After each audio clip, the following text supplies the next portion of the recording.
Dhallywood queen খ্যাত নায়িকা অপু বিশ্বাস বিভিন্ন অনুষ্ঠানে অংশ নিয়ে ফিতা কেটে থাকেন। এতে অনেক আলোচনা সমালোচনার মধ্যে পড়তে হয় এই নায়িকাকে। তবে ঈদ উল ফিতরের পরবর্তী এক অনুষ্ঠানে অংশ নিয়ে সমালোচকদের এক হাত দিয়েছেন তিনি। সামাজিক যোগাযোগ মাধ্যম সহ বিভিন্ন মাধ্যমে কেন অপুকে ফিতা কাটা নায়িকা বলা হয় এমন প্রশ্নের জবাবে অপু বিশ্বাস বলেন, যাদেরকে এই বিষয়ে জবাব দেব তাদের তো আসলেই আমার কথা শোনার মতো যোগ্যতাই নেই।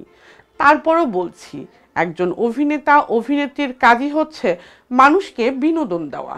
একজন অপু বিশ্বাসের ক্যারিয়ারের খুব অল্প দিনের নয়, অনেক পথ পেরিয়ে আমি এখানে এসেছি।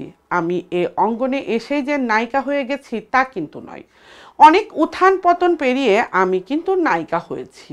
আমাকে নিয়ে যারা এ ধরনের মন্তব্য করছে, আমি বলবো তারা না বুঝে এসব করছে।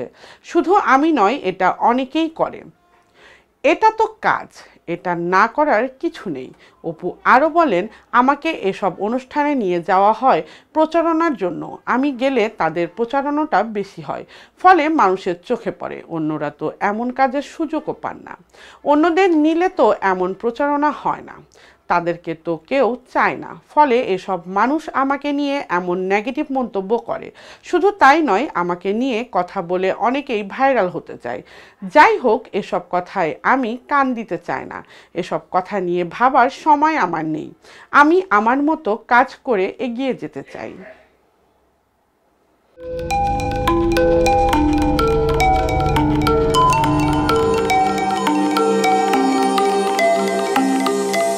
টেন টিভি, দেশ ও দশের কথা বলে।